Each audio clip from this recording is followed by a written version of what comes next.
Hare Krishna.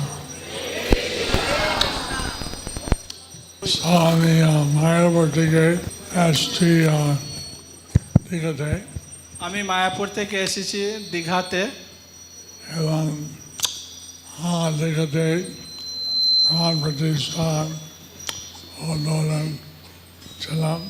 এবং দীঘাতে ওখানে জগন্নাথ বলদেব সুভদ্রা মানের প্রাণ প্রতিষ্ঠা এবং উদ্বোধনে ওখানে আমি ছিলাম। এখন এখন একটা গয়রাম দাস উনি একটা পশ্চিম বাংলা সরকার সাথে এরকম একটা এগ্রিমেন্ট সই করছিল। দয়ারাম দাস পশ্চিমবাংলা সরকারের সাথে একটা এগ্রিমেন্ট করেছে, বাংলা ফিরিয়ে নিয়ে যাওয়া যাবে না।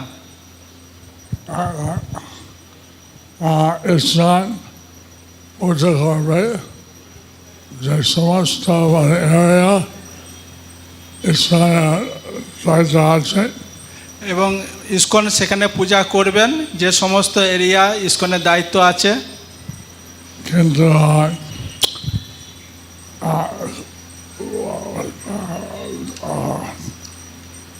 টাকা পয়সা ইসলাম লাগছে না। কিন্তু টাকা পয়সার বিষয়ে ইসকন কিছু দায়িত্ব নেই। At least প্রথম থেকে at least প্রথম থেকে খালবাকে প্রথম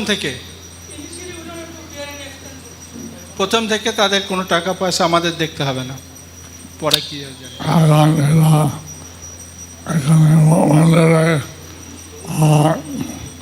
রাধা রমন অনেক পরিশ্রম করছে। এখান থেকে রাধারমন প্রভু উনি অনেক পরিশ্রম করেছে ওই দীঘা মন্দিরের জন্য। যাই হোক এখন এটা উপরে মুখ্যমন্ত্রী অনেক কিছু হলো আছে আমাদের জগন্নাথের রাধারমন সেবা করার ইচ্ছা। যাই হোক এখানে এর ওপরে আছে মুখ্যমন্ত্রী বা আমাদের জগন্নাথ বলদেব সুভদ্রা এবং রাধা মদন মোহনের সেবা করার আমাদের ইচ্ছা আছে। এখন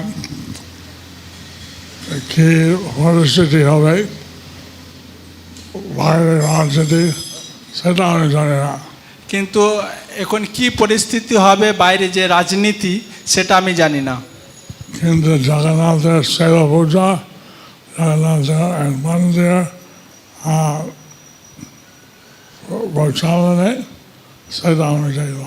কিন্তু জগন্নাথ বলদেবের সেবা পূজা এবং মন্দির পরিচালনা সেটা আমরা দেখব। এখন এখানে কিছু কাজ ছিল, আমি বলছিলাম আমি আসবো দেখে দেখে, কিন্তু রাত হয়ে গেল। এখানে আমার কিছু কাজ ছিল সেই জন্য এখানে এসেছি। আমার আসার কথা ছিল দীঘা থেকে যেদিন আসবো, কিন্তু সেদিন রাত হয়ে গেল সেই জন্য আসতে পারিনি। এখন যে কাজ ছিল আমি করে আসছি এবং রবীন্দ্রনাথ করঙ্গনাথ জগন্নাথ বলদেব সুভদ্রা করে আসছে। যা কাজ ছিল সেটা আমি করে এসেছি। তারপরে এখানে রাধা গোবিন্দ মহাপ্রভু জগন্নাথ বলদেব সুভদ্রা সুদর্শন চক্র দর্শন করতে এসেছি। আপনারা সবাই ছিলেন সেটা আশা করেনি। আপনারা যে এত ভক্ত এখানে এসেছেন সেটা আমি আশা করিনি।